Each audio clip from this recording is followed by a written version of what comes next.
वसंत डावकरे मानहानी प्रकरणी एकनाथ शिंदेंनी जबाब नोंदवला। व्हीसीद्वारे शिंदेंनी जबाब नोंदवला। माझ्यावर लावलेले आरोप खोटे आहेत, एकनाथ शिंदेंनी कोर्टात साक्ष दिली आहे।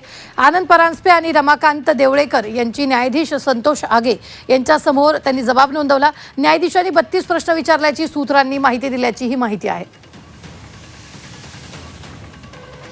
2009ची मानहानीचा तो मुकदमा होता।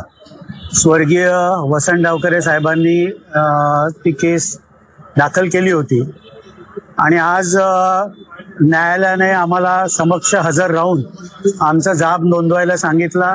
313च्या अंडर आम्ही आमचा जाब नोंदवलेला आहे आणि प्रकरण न्यायप्रविष्ट असल्यामुळे अधिक यावर बोलणार नाही, पण ज्या ज्या वेळेला न्यायालय आम्हाला हजर राहायला सांगेल त्यावेळेला संपूर्ण न्यायालयीन प्रक्रियेला सहकार्य करून न्यायालयासमोर आम्ही हजर राहू। आज कोर्टामध्ये सांगितल्याप्रमाणे काल उद्धवजी ठाकरे साहेबांचं व्हीसी वरती 313 झालं होतं। सेम आज तसंच आनंद परांजपे साहेबांचं व्हीसी वरती एकनाथजी शिंदे साहेबांचं आणि देवळेकर साहेबांचा 313 रेकॉर्ड झालेला आहे। आता अंतिम युक्तिवादात आम्ही 24 तारखेला पुन्हा ते मॅटर ठेवलेलं आहे। तर 24 तारखेला अंतिम युक्तिवाद काय होईल, त्यानंतर कोर्ट काय डिसिजन देतं ते नंतर तारीख ठरवते।